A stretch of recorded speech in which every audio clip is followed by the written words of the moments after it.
La fibre optique bientôt opérationnelle dans la ville de Bandundu. La dernière étape du travail à faire serait déposer sous les eaux des rivières Kwango-Kwilu cette fibre afin d'atteindre l'autre rive de la ville. Les travaux sont assurés par la firme chinoise CITCC. C'est ce qui justifie d'ailleurs la présence à Bandundu-Ville de la DG de la Société congolaise des postes et télécommunications, l'ingénieur Placide Mbatika. C'est le gouverneur de province du Bandundu, Jean Kamisendou, qui, malgré la présence de Dame la pluie, a procédé cet avant-midi à la pose de cette fibre. Un motif de satisfaction pour l'autorité provinciale qui place également la pluie sous les signes de la bénédiction. Nous tenons d'abord à remercier le chef de l'État dans sa vision de la révolution de la modernité pour cet épisode. Parce que la fibre optique, on en a parlé depuis un certain temps. Nous avons vu le camarade chinois circuler dans la province de Bandundu, mais aujourd'hui c'est un grand jour parce qu'il consacre la pose de la fibre de la rive gauche vers la rive droite. Et donc que nous puissions lancer ces travaux de la pose dans cette rivière Kwilu-Kwango sous la pluie, cela montre selon nos coutumes à nous que c'est vraiment un signe de bénédiction. La DG Placide Mbatika a reçu en audience avant la cérémonie et revient sur la durée des travaux. Bon, en ce qui concerne la pose sous fluviale, c'est Bandundu qui est concerné. La pose peut prendre 2 ou 3 jours, mais le lancement commence aujourd'hui. Notons la présence à cette cérémonie du vice-gouverneur de province, Madame le maire de la ville de Bandundu, le représentant du ministre national de SCPT, ainsi que tous les membres du gouvernement provincial.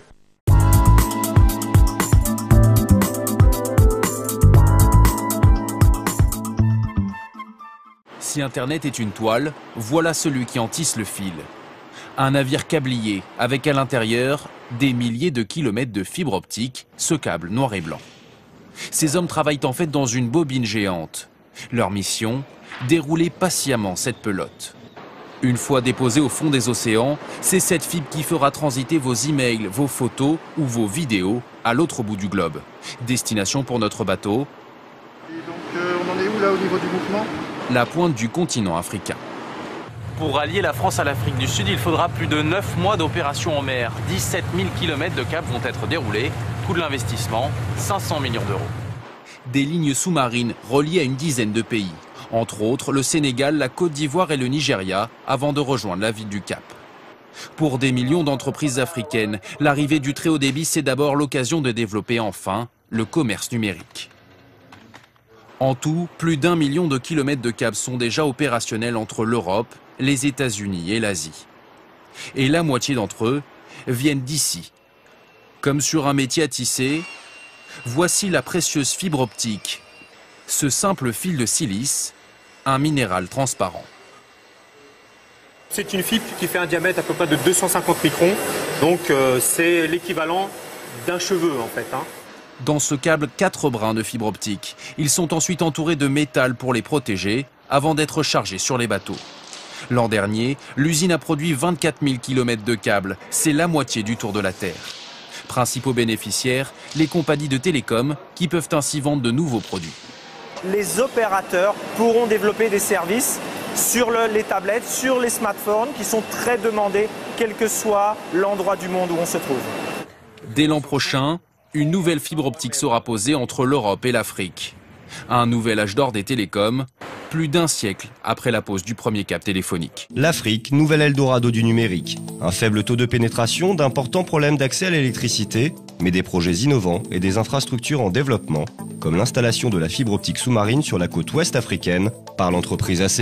Le sous-marin est un élément très important, très structurant pour le développement de l'Internet. Aujourd'hui, ACE dessert 14 pays, dont 9 qui découvrent l'Internet pour la première fois.